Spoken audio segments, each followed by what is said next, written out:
The Essays of Francis Bacon of Building. Houses are built to live in, and not to look on. Therefore let use be preferred before uniformity, except where both may be had. Leave the goodly fabrics of houses for beauty only, to the enchanted palaces of the poets, who built them with small cost. He that builds a fair house upon an ill seat committeth himself to prison. Neither do I reckon it an ill seat only where the air is unwholesome, but likewise where the air is unequal, as you shall see many fine seats set upon a nap of ground, environed with higher hills round it, whereby the heat of the sun is pent in, and the wind gathereth as in troughs. So as you shall have, and that suddenly as great diversity of heat and cold as if you dwelt in the several places. Neither is it ill air only that maketh an ill seat, but ill ways, ill markets, and, if you will consult with Momus, ill neighbours. I speak not of many more: want of water, want of wood, shade, and shelter, want of fruitfulness, and mixture of grounds of several natures, want of prospect, want of level grounds,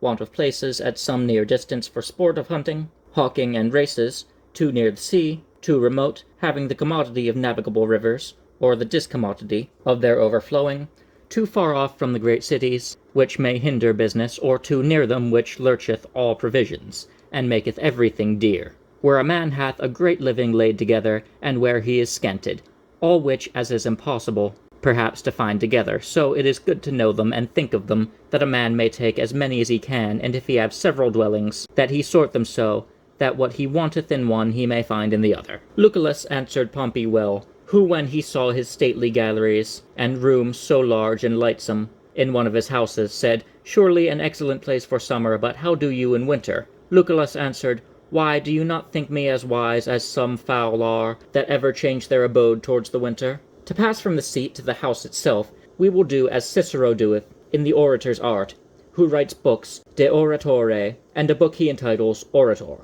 whereof the former delivers the precepts of the art, and the latter the perfection. We will therefore describe a princely palace, making a brief model thereof, for it is strange to see now in Europe such huge buildings as the Vatican and Escurial, and some others be, and yet scarce a very fair room in them. First, therefore, I say, you cannot have a perfect palace, except you have two several sides, a side for the banquet, as is spoken of in the book of Hester, and a side for the household, the one for feasts and triumphs, and the other for dwelling. I understand both these sides to be not onely returns, but parts of the front, and to be uniform without, though severally partitioned within, and to be on both sides of a great and stately tower in the middle of the front, that as it were joineth them together on either hand.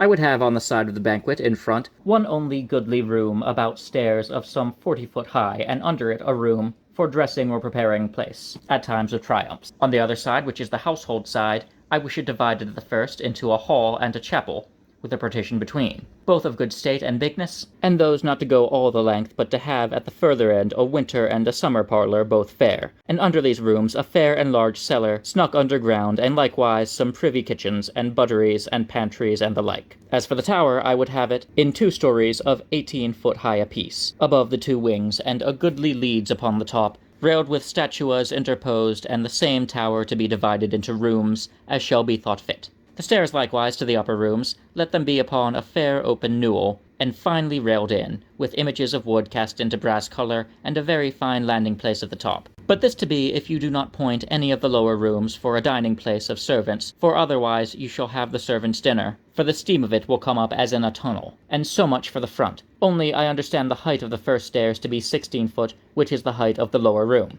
Beyond this front is there to be a fair court, but 3 sides of it of a far lower building than the front, and in all the 4 corners of that court, fair staircases cast into turrets on the outside, and not within the row of buildings themselves. But those towers are not to be of the height of the front, but rather proportionable to the lower building. Let the court not be paved, for that striketh up a great heat in summer, and much cold in winter. But onely some side alleys with a cross and a quarters to graze, being kept shorn, but not too near the shorn. The row of return on the banquet side, let it be all stately galleries, in which galleries that there be 3 or 5 fine cupolas in the length of it, placed at equal distance, and fine coloured windows of several works. On the household side, chambers of presidents, and ordinary entertainments, with some bedchambers, and let all 3 sides be a double house, without thorough lights on the sides, that you may have rooms from the sun, both for forenoon and afternoon. Cast it also that you may have rooms both for summer and winter, shady for summer and warm for winter. You shall have sometimes fair houses, so full of glass that one cannot tell where to be out of the sun or cold. For embelled windows I hold of them good use. In cities indeed, upright do better in respect to the uniformity towards the street. For they be pretty retiring places for comforts.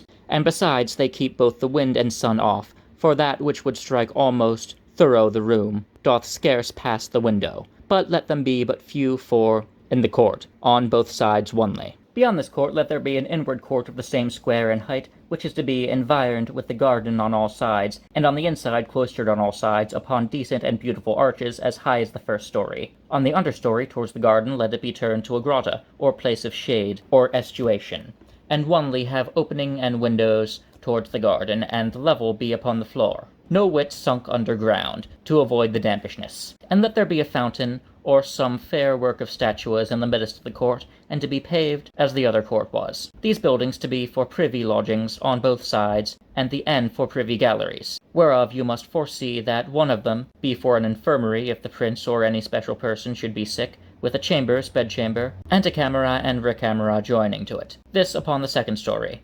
Upon the ground story a fair gallery, open upon pillars, and upon the third story likewise an open gallery upon pillars, to take the prospect and freshness of the garden. At both corners of the further side, by way of return, let there be 2 delicate or rich cabinets, daintily paved, richly hanged, glassed with crystalline glasses, and a rich cupola in the midst, and all other elegancy that may be thought upon. In the upper gallery too I wish that there may be, if the place will yield it, some fountains running in divers places from the wall, with some fine avoidances. And thus much for the model of the palace, save that you must have, before you come out to the front, 3 courts. A green court, plain, with a wall about it, a second court of the same, but more garnished with little turrets, or rather embellishments, upon the wall, and a third court, to make a square with the front, but not to be built, nor yet enclosed with a naked wall, but enclosed with terraces, leaded aloft, and fairly garnished on the 3 sides, and cloistered on the inside with pillars, and not with arches below. As for offices, let them stand at distance, with some low galleries to pass from them to the palace itself.